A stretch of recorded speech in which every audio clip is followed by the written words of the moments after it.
요한계시록 오늘은 15장입니다. 15장인데 우리가 지난 시간에 14장을 좀 덜 끝냈어요. 14장의 마지막 단락을 안 했는데 아마 15장이 짧으니까 같이 보도록 합니다. 14장 14절부터 읽겠습니다. 또 내가 쳐다보니 보라 흰 구름이라 그 구름 위에 인자와 같은 이가 앉았는데 그분의 머리에는 금면류관을 썼고 손에는 예리한 낫을 가졌더라. 그때 다른 천사가 성전에서 나와 구름 위에 앉으신 그분께 큰 음성으로 부르짖기를 주의 낫을 대어 곡식을 거두소서. 주께서 거두실 때가 되었으니 이는 땅의 곡식이 익었음이니이다 라고 하더라. 그러자 구름 위에 앉으신 이가 그의 낫을 땅에 대어 땅에서 곡식을 거두시더라. 그 후에 또 다른 천사가 하늘에 있는 성전에서 나오는데 그 역시 예리한 낫을 가졌더라. 불을 다스리는 권세를 가진 또 한 천사가 제단에서 나와 예리한 낫을 가진 자에게 큰 소리를 외쳐 말하기를 너의 예리한 낫을 대어 땅에 포도송이를 거두라. 이는 그 포도들이 다 익었음이라고 하더라. 그러므로 그 천사가 낫을 땅에 대어 땅에 포도송이를 거두어서 하나님의 진노의 큰 포도주 틀에 던져 넣으니라. 그 포도주 틀이 도성 밖에서 짓밟히니 그 틀에서 피가 흘러나와 말곶빛까지 닿고 1600 스타디온까지 퍼지더라. 자, 뭔가 좀 끔찍한 이야기가 퍼져 있는 것 같아요. 보게 되면 두 종류의 추수가 나옵니다. 추수. 우리가 보통 추수하게 되면은 이제 알곡을 걷어들이는 긍정적 개념만 이해할 수 있겠지만 여기서는 부정적인 추수도 나오는 거죠. 두 종류의 추수가 나옵니다. 한 종류의 추수는 15절에 있는 것처럼 땅의 곡식을 거둬들이는 추수고 또 하나의 추수는 18절에 있는 것처럼 땅의 포도송이를 거둬들입니다. 곡식을 거둬들이는 것과 포도송이를 거둬들이는 것이 무슨 차이가 있을 것인가 살펴볼 때 일단 문맥적으로 18절에 있는 포도송이를 거둬들였다고 했을 때요 19절에서 포도송이를 거둬서 하나님의 진노의 포도주틀, 기본적으로 이제 지중해 지역이니까 이스라엘도 지중해 지역이니까 포도 농사를 많이 짓는단 말입니다. 포도를 거두게 되면 포도주를 담그죠.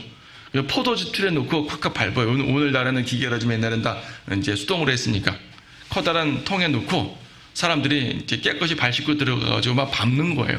밟으면 쫙쫙 짜진 그 이제 포도 주스가 나오죠. 이것이 이제 잘 발효되면 포도주가 되는 거고, 그전에는 포도 주스겠지만, 어쨌든 그렇게 밟는데, 포도가 빨갛다 보니까 포도즙이 쫙쫙쫙 퍼져 나오는 게 마치 피가 터져 나오는 것 같은 모습이죠. 근데 아닌가 아니라 주님께서는 이것을 진노의 포도주 틀이라고 말씀하고 있고, 20절에서 피가 흘러나온다고 말씀하고 있잖아요. 그러니까 이것은 포도주로 비유가 된 누군가의 피를 말하는 거죠. 그러니까 부정적인 추수입니다. 반면 앞에 있는 추수는 땅의 곡식을 걷어서 창고에 드리는 거란 말입니다. 여러분은 이 두 종류의 추수에 대해서 이미 복음서에서 여러 번 봤어요. 예수님께서 일단 침례요한도 말하고 예수님도 말씀하시고 알곡과 쭉정이의 비유가 나오죠. 예수님도 알곡과 독보리를 말씀하시기도 했습니다. 그렇죠. 알곡을 모아서 창고로 드리고 독보리들은 묶어가지고 이제 단으로 묶어가지고 불태운다고 말했습니다. 이 두 종류의 추수를 여기서는 독보리나 쭉정이가 아니라 포도송이로 언급을 하는 거죠. 예수님의 비유 속에서 이 알곡과 독보리를 말하는 것은 한 밭에서 자라는 알곡과 가짜들을 구분해낸다는 개념이니까 쭉정이 혹은 독보리라고 비유가 되는 거지만 여기서는 직접적으로 진노, 저주, 피, 살해 이런 개념이 딱 등장을 하잖아요. 그러니까 포도주로 비유되는 것이 좀 더 적당한 거죠. 이렇게 두 종류의 추수가 있습니다. 이 추수는 언제 있겠습니까? 여러분 보통 이제 요한복음 4장에서 예수님께서 눈을 들어 밭을 보라 희어서 추수할 때가 되었도다. 우리 찬송가에도 익은 곡식 거둘 때가 되었으니 주여 나를 보내주셔서 추수와 일꾼으로 보내주셔서 이런 찬송도 부르는데 영적인 적용입니다. 그래서 여러분들은 복음 전하는 것을 추수라고 적용할 때가 종종 있죠. 복음 전에서 사람들을 구원하는 것. 이것도 일종의 추수의 개념으로 적용이 돼요. 하지만 여기서 말하는 추수는 그런 추수가 아닙니다. 그렇죠. 우리가 복음 전파하는 추수는 추수꾼들을 우리 성도들을 추수꾼이라 말하는 거지만 이건 영적 적용일 뿐이에요. 여기서 말하는 추수꾼들은 천사입니다. 그렇죠? 주님께서 알곡을 불러들이고 천사를 통해서 이제 포도송이를 제거한단 말입니다. 그러니까 이것은 마태복음 13장에서 세상의 끝에 천사들을 통해 추수하는 그 장면을 보여주는 건데요. 바로 재림 때입니다. 재림 때. 이 일은 재림 때 있을 거예요. 그렇다면 우리가 구원받는 성도들이 각각 죽을 때마다 하늘로 올라갈 거 아니겠습니까? 이것을 하늘 추수로 올라간다고 막 하늘 곡간으로 간다는 개념으로 쓰는 것이 아니라 주님 재림을 통해서 성도들 한꺼번에 확 들림 받는 걸, 이걸 하늘 곡간으로 간다고 표현을 하는 거예요. 휴거를 말하는 거죠. 그러니까 이제 우리가 뭐 계시록에서 여러 번 보지만 오늘날 구원받은 성도들 교회의 휴거는 환난 전이고 환난 성도의 휴거는 환난 후. 아마 이 문맥적으로는 환난 성도의 휴거, 환난 후 휴거를 말하는 겁니다. 주님께서 재림할 때 재림 상황 속에서 구원받는 사람들, 또 멸망하는 사람들. 근데 그냥 지옥 가는 멸망이라고 하지 않고 직접적으로 피가 흘러나온다고 말하잖아요. 그냥 지옥 가는 거는 혼이 지옥 가는 거니까 어떻게 죽어도 편안해 죽든 비참하게 죽든 잔인하게 죽든 죽으면 믿지 않으면 지옥 갑니다. 이건 그걸 말하지 않아요. 실제로 피가 튄다고 말하고 있으니까 재림 때 이루어지는 대규모의 살육을 말해요. 바로 아마겟돈 전쟁을 말하는 거죠. 보세요. 지금 20절에서 피가 얼만큼이요? 말굽비까지 닿을 정도. 말이 이렇게 서 있으니까 말굽비까지 피가 차오른단 말이죠. 적어도 1m에서는 피가 차오른다는 얘기죠. 피의 강이. 이 거리는 얼마큼? 1600 스타디온. 1600 스타디온이면 대략 300km가 넘는데요. 300km면 서울에서 어느 정도까지 대략 아시죠? 뭐 대구 정도 되나요? 엄청난 거리. 이 정도의 거리. 그러니까 이 이스라엘로 말하게 되면 아마겟돈이라고 하지 않습니까? 아마겟돈이라는 지역이 무깃도라 그래가지고 갈릴리 바다 좀 남부에 있습니다. 갈릴리 남부에서 약간 왼쪽에 있지만은 서쪽에 있지만은 일단 그 무깃도 골짜기로부터 요단강 협곡, 이제 요단강이 쭉 내려오잖아요. 요단강이 사해바다까지 내려오는데 사해바다에서 요단강은 끝나요. 근데 사해바다 이후에도 강은 흐르지 않지만 요단강 같은 협곡이 쭉 있는 거예요. 그 이제 협곡이 쭉 있어서 홍해바다까지 갑니다. 이 전체 길이가 300km 좀 넘어요. 말하자면 아마겟돈에서 흐른 피가 요단강 협곡을 따라서 사해바다를 통과해가지고 홍해바다에 이를 정도까지 쭉 이어지는 그 거대한 거리, 그 거리가 바로 1600 스타디온이에요. 아마겟돈 전쟁은 엄청나게 커다란 살육이 될 것이고 그 피해 강이 말고비에 찰 정도까지 펼쳐지니까 아마도 이 그 나일강이 피가 된 사건만큼 엄청난 피해 강이 흐를 겁니다. 엄청난 살육이죠. 이것이 재림 때 펼쳐질 악인들의 진노의 포도즙틀이라고 묘사가 됩니다. 이사야 63장 3절에서는 예수님께서 재림하셨을 때 그분의 옷에 피가 튀어서 붉게 되었다고 표현을 써요. 주님께서는 흰 옷을 입고 내려오실 텐데 그렇잖아요. 흰 옷에다가 그 황금으로 수놓은 옷을 입고 내려오실 거 아니겠어요? 하지만 피가 튄단 말이죠. 이사야 63장 3절에서 죄인들의 피가 튀어서 붉게 얼룩신다는 말을 하는데 바로 이러한 장면입니다. 자, 15장 보도록 합니다. 15장은 사실 짧게 지나가요. 16장을 말하기 위한 예고 장면이 15장입니다. 16장은 뭐냐면 마지막 7 호리병을 가진 7 천사들. 우리는 앞에 7 인을 받고 7 나팔을 받고, 그렇죠? 이번엔 7 호리병. 개혁성경은 대접이라 그러는데 7 대접. 대접이 아니라 이렇게 병이에요, 병네. 그래서 7 호리병의 재앙이 쭉 펼쳐지는데 7 호리병의 재앙을 펼쳐지는 것을 예고하는 장면이 15장이니까 되게 짧아요. 짧지만 또 여기서도 우리가 볼 게 또 많이 있죠. 보도록 합니다. 15장 1절부터 읽습니다. 또 내가 하늘에서 크고 놀라운 다른 표적을 보았는데 7 천사가 마지막 7 재앙을 가져더라. 이로써 하나님의 진노가 그것들 안에서 끝마치리로다. 내가 보니 불로 뒤섞인 유리바다 같은 것이 있고 그 짐승과 그의 형상과 그의 짐승과 그 형상과 그의 표와 그의 이름의 숫자에 대하여 이긴 자들이 하나님의 하프들을 가지고 유리 바다 위에 섰더라. 그들이 하나님의 종 모세의 노래와 어린 양의 노래를 부르며 말하기를 전능하신 주 하나님 주의 행하신 일이 위대하고 놀라우니 성도들의 왕이여 주의 길은 의롭고도 진실하나이다. 오 주여 누가 주를 두려워하지 아니하며 주의 이름을 영어롭게 하지 아니하리까. 오직 주만 거룩하시나이다. 모든 민족들이 주 앞에 나와 경배하리니 이는 주의 심판이 나타났기 때문이니이다 라고 하더라. 자, 마지막 7 재앙을 가진 천사들이 딱 준비되는 과정입니다. 준비되는데 1절에 뭐라고 되어 있냐면 이로써 하나님의 신도가 끝난다. 금방 말씀드렸거든요. 우리는 앞에서 몇 번에 걸친 대환란의 묘사를 봤어요. 계시록은 이제 5장부터 대환란의 국면으로 접어든다고 하지만 대환란의 국면으로 접어드는 모든 장들이 시간 순으로 쫙 기록된 게 아니라 한번 대환란을 쭉 훑어 설명하고 좀 다른 관점으로 대환란을 한 번 더 쭉 설명하고 또 다른 관점으로 대환란을 쭉 설명하고 또 다른 상황 속에서 대환란을 쭉 설명하는 이런 식으로 4번에 걸친 반복된 묘사를 하고 있어요. 그 중에서 5장 8장에서는 7 봉인을 설명했고 8장 11장에서는 7 나팔에 대해 설명했고 그 다음 우리가 지금 최근까지 본 14장까지에는 적그리스도의 활동으로 대환란을 설명했고 그 다음에 이제 15장부터 나오는 것은 7 호리병에 대한 모습인데 이러한 모습들은 대부분 후 3년 말에 초점 맞춰져 있습니다. 지난 시간 설명드렸던 것처럼 대환란 자체는 7년이지만 적그리스도가 언약을 파기해서 직접적인 고통을 가하는 그 장면은 후 3년 만인데 성경에서 42개월 1260일 한때와 두때와 반때 다니엘과 계시록에서 자주 반복되어 말하는 이 기간은 후 3년 반에 초점 맞춰져 있습니다. 이것이 끝마치리로다 마지막 재앙이라는 얘기예요. 마지막으로 설명하는 거라는 얘기입니다. 환란 끝에 펼쳐지는 내용들. 근데 15장은 그것을 설명하기 위해서 그 배경적인 설명을 합니다. 2절에서 불로 뒤섞인 유리바다가 나와서 유리바다. 이건 불로 뒤섞인 유리바다라고 표현했는데 4장 6절에서는 수정같이 맑은 유리바다라고 되어 있습니다. 수정은 이제 투명한 그 유리 같잖아요. 뭐 약간 뭐 이렇게 붉은색을 띌 때도 있고 푸른색을 띌 때도 있지만 기본적으로 이제 맑은 유리 같은 것이 수정이에요.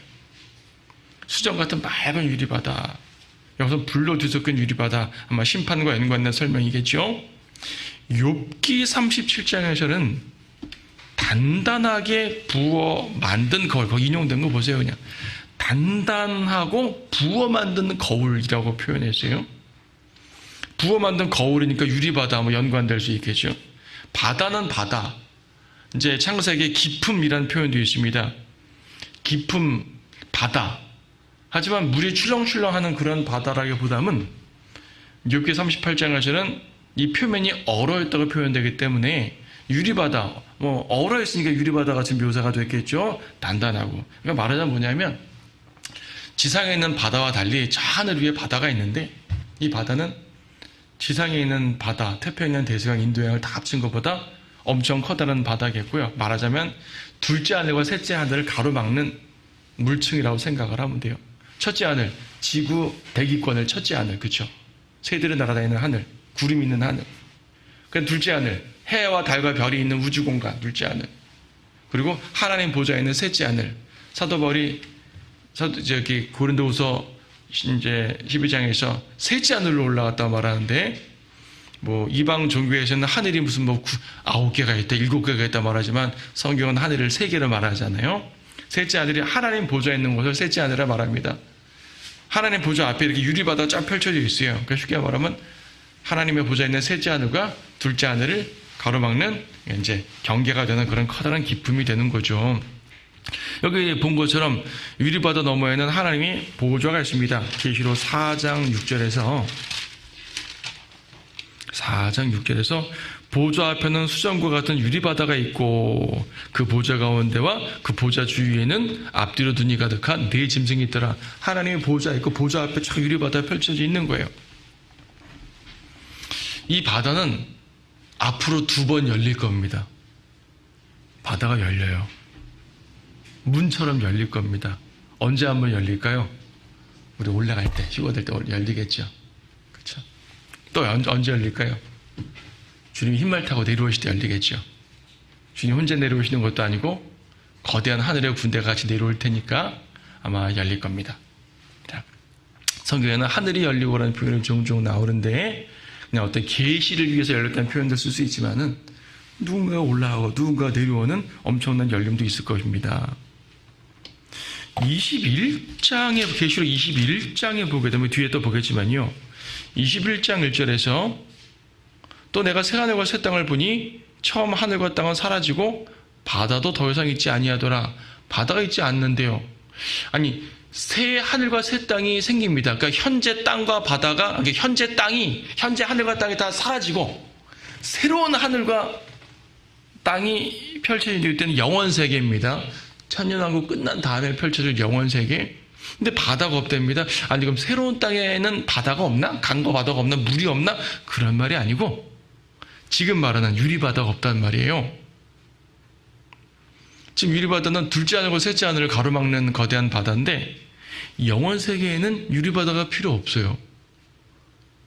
셋째 하늘과 둘째 하늘을 가로막는 게 필요 없다고요. 왜 필요 없을까요? 새 예루살렘이 땅 위로 내려옵니다.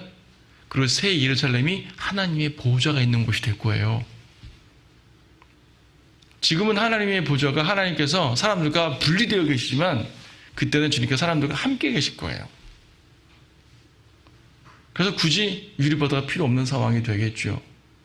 자, 어쨌든 요 이제 우주의 구조를 설명하려면 좀 신비롭고 복잡하고 좀 약간 난해하기도 하고 좀 신비롭습니다. 네. 그래서 이제 유리바다와 하나님의 보좌에 관련된 내용들을 15장의 2절에서 설명을 해주고 있었어요. 여기에 지금 누가 있습니까? 당연히 하나님의 보좌니까 주님께서 계시겠지만 여기는 지금 짐승의 표를 받지 않은 성도들이 여기에 있다고 말해요. 지금 짐승의 표를 받지 않은 성도들 2절에 그랬죠. 짐승과 그의 형상과 그의 표와 그의 이름의 숫자들이 되어 이긴 자들. 이겼단 말은 뭡니까? 그 표를 받지 않았단 말 아니겠어요? 표를 받지 않고 그 짐승과의 영적 싸움을 승리했단 말이니까. 그렇죠. 짐승과의 영적 싸움을 승리한 사람들, 이긴 자들이라는 표현합니다. 계시록 2장에서 7교회 나올 때도 이긴 자들이라는 표현을 썼지만 이겼다는 말은 좀 상대적으로 쓸 수 있어요. 모든 종류의 영적 싸움에도 이겼다는 말 쓸 수 있잖아요. 우리도 이겼다는 말 쓸 수 있죠. 세상을 이기는 승리는 이것이니 이곧 우리의 믿음이니라. 여러분은 항상 믿음으로 싸워나갑니다. 영적 전쟁을 합니다. 그때마다 우리는 가끔 질 때도 있지만 또 이기기도 하잖아요. 이게 우리는 그 순간은 이긴 자가 되는 거죠. 계시록에서 교리적으로 말하는 행위를 통해서 구원받은 그 이긴 자 말고 다양한 경우에서 우리는 마귀와 싸워서 이기는 사람들이 되는 거죠. 또 우리가 구원받은 순간 그 자체가 이미 이긴 거예요. 물론 우리가 이긴 것이 아니라 주님이 이긴 거지만 주님이 우리를 구원하셨고 우리가 구원받을 때 마귀의 모든 유혹을 떨쳐버리고 예수를 영접했단 말이에요. 이것보다 더 큰 이김이 승리가 어디 있겠습니까? 우리는 이미 이긴 자들이 말하자면 우리는 이미 구원에 있어서는 이미 이긴 자들이고 영적 전쟁에 가서 계속 이겨야 되는 사람들인 것이고 여기서는 대환란 때 짐승과의 싸움에서 이긴 자를 말하는 것이고 다양한 종류의 이긴 그 싸움의 이제 승리가 존재하는 거죠. 자, 영적으로 좀 더 적용해 보더라도요. 여기서 지금 이겼다는 말은 죽지 않았다는 말이 아닙니다. 세상에서 이기는 것은 죽지 않아야 이기는 거예요. 상대방을 죽여야 내가 이기는 거죠. 세상의 전쟁은 그렇습니다. 세상의 전쟁은 물리적으로 상대방을 쓰러뜨려야 이기는 거예요. 전쟁에서는 칼날로 상대를 죽여야 이기는 거죠. 내가 죽으면 진 거란 말입니다. 그런데 영적인 싸움에서는요. 우리 그리스도인의 영적 싸움이든 환난 때의 영적 싸움이든 어쨌든 영적 싸움이라는 것은 물리적으로 칼로 찌르는 것이 아니기 때문에 내가 죽어도 이길 수 있습니다. 오히려 죽어야지 이기는 싸움입니다. 희생을 해야 이기는 것이고 고난을 이겨야 이기는 것이고 그렇죠. 상대방을 찍어 눌러야 이기는 것이 아니라는 얘기죠. 영적 싸움은 폭력이나 세력으로 싸우는 것이 아니죠. 영적 싸움은 뭘로 싸워요? 믿음으로 싸웁니다. 예수 그리스도의 이름으로 싸우는 것이고요. 그리스도의 보혈로 싸우는 것이고요. 하나님의 말씀으로 싸우는 거죠. 그래서 믿음으로 싸우는 겁니다. 여기 이제 말하자면 짐승의 표를 받지 않은 환난 성도들 여러 종류의 사람들이 있겠지만 대표적으로 14만 4천을 봅시다. 14만 4천은 순교했어요. 순교하고 위로 올라갔습니다. 근데 그들을 이긴 자라고 말해요. 14만 4천 외에도 대환란 때 짐승의 표를 받지 않고 목배임 당한 성도들이 종종 있겠죠? 그들이 이 위에 올라가는 겁니다. 그들은 죽었지만 하나님은 이긴 자라고 표현을 하는 거예요.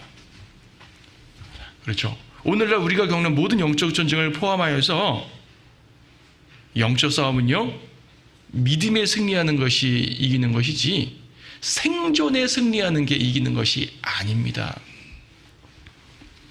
믿음을 지켰다면 죽어도 우리는 이긴 것이 되는 거예요. 부면적으로는 환난 성도에 대한 언급이지만 그렇습니다. 자, 지금 환난 성도들이 지금 유리바다 위로 올라갔어요.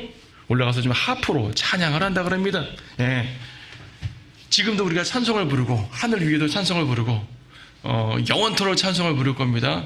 여러분, 찬송이라는 것은요 정말 고귀한 거예요. 성도들이 누릴 수 있는 특권이요 엄청 고귀한 거기 때문에 여러분 수시로 찬송을 부르세요. 우리는 지금부터 찬송할 수 있잖아요. 저 위에 가서 또 찬송하겠지만 영원토록 우리는 찬송을 할 겁니다. 특히 3절에 보게 되면 모세의 노래, 모세의 노래와 어린 양의 노래라는 말을 썼습니다. 모세와 어린 양을 같이 묘사하는 것을 유념하십시오. 모세와 어린 양 예수님이니까. 이와 유사한 내용이 14장 12절에 있었습니다. 14장 12절, 여기에 성도들이 인내가 있으며 여기 하나님의 계명들과 예수의 믿음을 지키는 자들이 있다. 하나님의 계명과 예수의 믿음, 그렇죠. 하나님의 계명과 예수님의 믿음. 여기는 모세의 노래와 어린 양의 노래. 12장 17절도 그러자 그 영이 여인에게 분노하여 여인의 씨 가운데 남은 자들 즉 하나님의 계명들을 지키며 예수 그리스도의 증거를 가진 자들과 싸우려고 나가더라. 하나님의 계명들, 예수 그리스도의 증거. 자, 두 개가 대조되는 게 계속 보이죠. 계명과 이제 예수님의 증거, 그렇죠. 계명과 예수의 믿음, 모세의 노래와 어린 양의 노래. 자, 무슨 말입니까? 행위와 믿음을 말하는 거예요. 믿음과 행위. 믿음과 행위에 대해서 지금 반복적으로 보여주고 계십니다. 대환란 때 가져야 되는 성도들, 환난 성도들을 가져야 될 것은 믿음과 행위입니다. 우리는 구원에 있어서는 믿음만 갖고 구원받아요. 여러분의 행위는 요즘 표현대로 일도 필요 없습니다. 우리의 행위는 일도 필요 없어요. 그럼 그리스도인들은 막 살아도 되는 것인가? 그건 아니죠. 우리도 행위가 필요합니다. 야고보서에서도 행위를 말하고 있고 행위를 말하고 있습니다. 로마서에서도 행위를 말하고 있어요. 행위가 필요해요. 근데 구원받는 행위가 아니죠. 구원에 대해서는 행위가 하나도 필요 없고 오직 믿음으로만 구원받죠. 은혜로만 구원받지만 구원받게 되면 성도들의 간증을 위해서, 주님을 위해서 싸워야 되는 걸 위해서 다양한 의미로 행위가 필요한 거죠. 그래서 우리에게 요구되는 행위는 구원받은 성도들의 합당한 행위인 것이고 구원받기 위한 행위는 아니란 말입니다. 행위가 없어도 구원받아요. 여러분들 구원받고 나서 정말 주님을 위한 행위가 하나도 없어도 구원을 잃어버리지 않아요. 정말 진심으로 예수를 영접하고 구원받았어요. 근데 그 사람이 교회도 안 나오고 세상으로 나가버리고 계속 자기가 원래 있던 세상 단체들을 살아가면서 계속 죄만 짓고 주님을 위한 일은 하나도 안 하고 복음도 안 전하고 이렇게 살아도 죽음은 하늘나라 가 있는 거예요. 예수님의 피로 용서받고 거듭나고 하나님의 자녀가 되었기 때문에 구원은 취소되지 않는단 말입니다. 그러니까 행위 가지고 구원을 판단하면 안 돼요. 야, 저 사람은 행실이 정말로 세상 사람과 똑같은데 저 사람은 구원받은 거로 구원 안 받았겠지. 구원받은 사람은 어떻게 저렇게 살아. 이렇게 보지 말란 얘기예요. 구원받은 사람들 그렇게 살 수가 있어요. 그러면 안 되는데 그렇게 살 수가 있다고요. 왜? 구원은 행위로 받는 게 아니니까. 다만 구원받으면 당연히 주님을 위해서 선한 행위로, 영적인 행위로 우리가 봉사해야 되는 것은 당연하죠. 근데 구원과는 그런 게 없다는 얘기죠. 그런데 환난 성도들은 또 상황이 아니란 얘기입니다. 환난 성도들은 믿음에다 행위가 플러스 돼야지 구원을 받아요. 끝까지 견디고 구원받는다 그랬잖아요. 끝까지 견딘다는 말이 무슨 말입니까? 중간에 믿음을 버리지 않고 끝까지 견디란 얘기예요. 그럼 여러분은 어떻습니까? 우리가 중간에 믿음을 버렸어요. 그러면 안 되는데 버렸어요. 교회 짓고 배교하고 세상 가서 방탕하게 살아요. 그렇다고 구원을 잃어버리진 않아요. 교회 시대에는 구원을 잃어버리질 않아요. 환난 때는 구원을 잃어버려요. 그래서 끝까지 견디라고 말하는 거예요. 여기서 끝까지는 죽을 때까지라는 말도 될 수 있겠지만 그것이 아니라 환난 끝날 때까지 견뎌라. 중간에 배교하고 짐승교 받아버렸어요. 그럼 구원 잃어버리는 거예요. 처음에는 주님 제가 휴가 되지 못했어도 이제 다시 보니까 정말 예수를 믿어도 되겠군요. 대환란이 왔으니까 지금부터라도 열심히 믿겠습니다. 오케이. 대환란 때 열심히 믿으려고 준비한 사람들 많이 있습니다. 근데 짐승의 표가 다가오고 여러 가지 고난 다가오니까 믿음을 저버리네요. 구원 잃어버리는 거예요. 그래서 믿음과 행위가 필요하단 말. 야고보서에서도 행위가 필요하다는 말. 형제 사랑도 해야 되고 하여튼 다양한 내용들. 이런 것이 이제 환난 때의 특별한 교리입니다. 그 사람들이 질문할 수 있죠. 아니 왜 지금은 믿음만으로 구원하시고 왜 환난 때는 행위까지 있어야 구원하십니까? 환난 때 그렇게라도 구원해 주시는 것이 감사한 거죠. 그렇죠. 아니 지금 교회 시대에 행위와 관계없이 믿음으로 구원하신다고 그렇게 설교를 하고 그렇게 말씀을 알려주고 그렇게 전파를 해도 구원받지 않아요. 우리가 휴가 되고 다른 사람들이 남았다는 얘기는 구원받지 않았으니까 남았다는 소리예요. 그렇지 않습니까? 구원받은 사람들은 모두 휴가가 될 테니까 땅에 남은 사람들은 100% 구원받지 않은 사람들이에요. 그들 다 죽여도 되잖아요. 하나님이.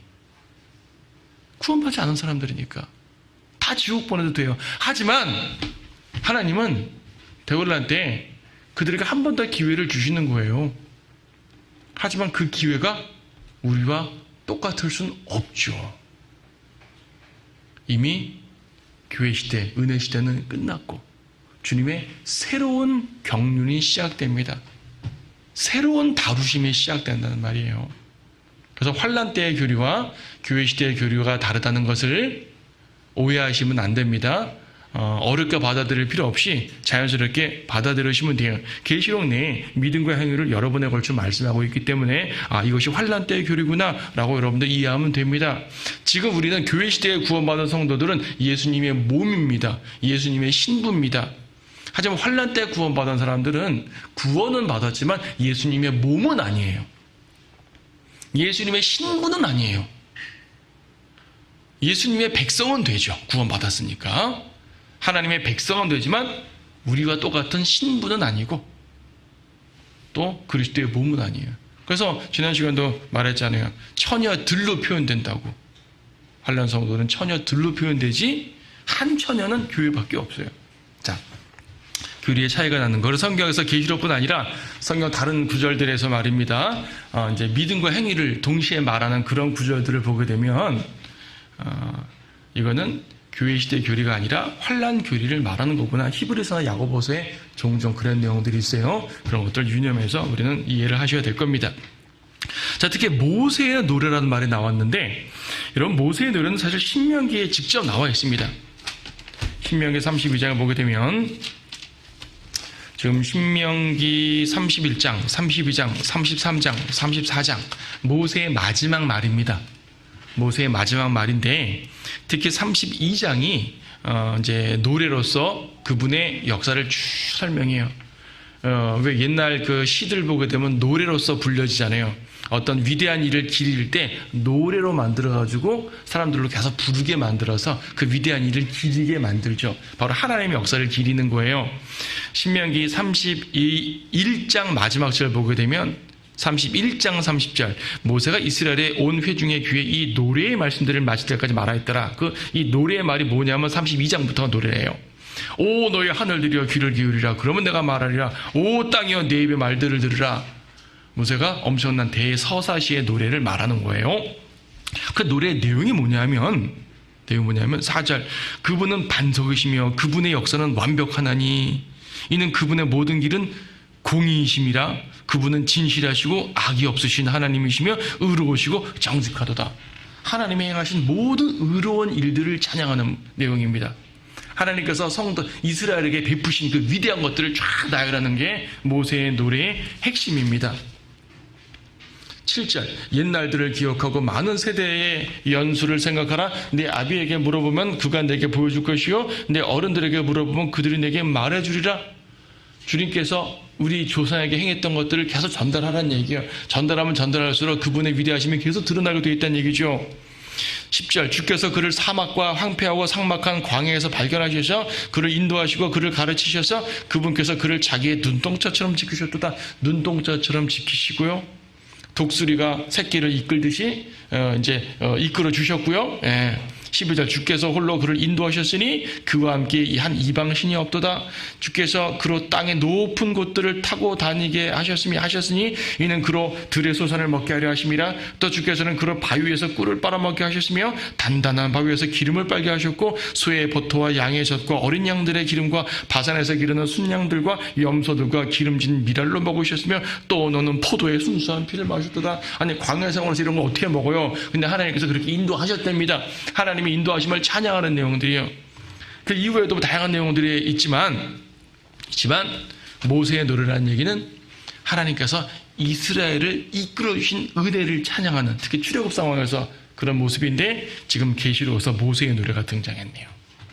그리고 모세의 노래 내용을 보니까 다시 계시록 15장이요 3절 뒷부분 전능하신 주 하나님 주의 행하신 일이 위대하고 놀라우니 성도들의 왕이여 주의 길은 의롭고 진실하나이다. 오 주여 누가 주를 두려워하지 아니하며 주의 이름을 영어롭게 하지 아니하리까. 뭐예요? 여기도 3절도 주의 행하신 일이 위대하다는 걸 선언하는 거죠. 주님의 역사하심, 보호하심, 인도하심, 구원하심, 그분의 백성들을 향한 그분의 놀라운 일들을 감사, 찬양, 송축하는 그런 내용들이 모세의 노래예요. 특히 이스라엘과 연관해서 이 모세의 노래가 들려졌어요. 3절에서 성도들의 왕이여라는 말이 있는데 성도들의 왕이여 문맥적으로 이스라엘의 왕을 말하는 것이고요. 천년왕국 때 온 세상의 왕이 되신 주님이 직접 이 땅에 내려와서 왕이 되시는 물리적으로 세상을 통치하는 그 왕국에 적용됩니다.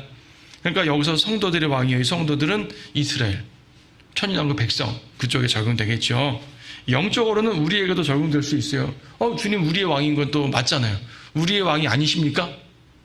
그건 아니죠. 물론 주님은 보통 이제 신약 성경에서는 성도들의 왕이라는 표현보다는 우리의 구주, 주, 몸의 머리 이런 표현이 좀 교리적으로 맞긴 합니다만은 그렇다고 우리의 왕이 아니다라고 말하기 힘들죠. 왜냐하면 우리는 하나님 나라의 백성이고 영적으로 예수님은 하나님 나라의 왕이시고 우리는 주님의 통치를 받잖아요. 영적으로. 그렇죠? 우리는 주님의 다스림을 받는 성도들이기 때문에 영적으로 적용해서 우리도 주님을 왕이라고 부를 수는 있어요. 주님은 우리의 왕이 되시는 것도 맞죠. 문맥적으로는 천년왕국 때 왕이 되는 걸 말합니다. 왜 문맥이 중요하냐면 4절에서 온 민족들이 주님을 경배하고 찬양합니다. 지금 14장에서 천사가 하늘로 날아가면서 영원한 복음을 전하고 모든 민족들에게 주님께 경배하라고 선언을 했지만 모두 그 복음을 받아들이지는 않을 거 아니에요. 근데 15장에 보니까 15장 4절 보니까 모든 민족들이 주 앞에 나와 경배한다 그래요. 어떻게 그러죠? 어떻게 모든 민족들이, 세상 모든 민족들이 주님 앞에 나와 경배할 수 있어요? 그게 가능한가요? 여러분 지금 복음 전파하죠. 우리가 아무리 해서 복음 전파한다고 모든 사람들이 주님께 고개 숙이고 굴복합니까? 무릎 꿇습니까? 아니잖아요. 빌립보서에서는 천하의 모든 이름이 주님께 무릎을 꿇는다고 했는데 모든 무릎이 주님의 이름에 꿇는다고 했는데 지금 안 꿇잖아요. 안 꿇어요. 시편에서도 다윗이 수많은 시들을 통해서 온 열방들아, 온 민족들아, 온 세상아, 온 만민아 주님을 찬양하라 선언하는데 그들이 찬양을 합니까? 세상은 주님 찬양하지 않아요. 성도들만 주님을 찬양해요. 세상은 주님 찬양하지 않습니다. 근데 그들이 찬양할 날이 옵니다. 언제 옵니까? 4절 끝에 이는 주의 심판이 나타났기 때문입니다. 어떤 심판? 재림 심판. 재림으로써 악인들을 다 멸하고 그분의 왕국을 세우게 되면 온 세상이 주님을 찬양하게 돼요. 온 세상에 다 주님의 왕국이 될 텐데, 그렇죠? 주님을 거절할 사람이 어디 있을까요? 지금은 뭐 막말로 예수님이 안 보이니까 예수님을 안 믿는 건데요. 그때 예수님이 눈에 보이게 딱 재림에 계시잖아요. 예루살렘에 딱 앉아 계시잖아요. 다 봅니다. 온 세상이 정말로 시편에 있는 것처럼 해 뜨는 데부터 해 지는 데까지 온 세상이 주님을 찬양할 날이 올 텐데, 바로 재림 때 있을 일입니다. 주님께서 온 세상의 왕이 되시는 그때예요. 오늘날은 그렇게 되지 않죠. 그래서요, 오늘 주님이 성도들을 다스리는 것은 영적 왕국이고, 우리 이제 킹제임스 한글 킹제임스 성경에서는 하나님의 나라로 번역이 되고요. 주님이 재림할 때 차지하는 실제적 왕국을 천국이라고 보통 번역을 하죠. 표현을 하죠.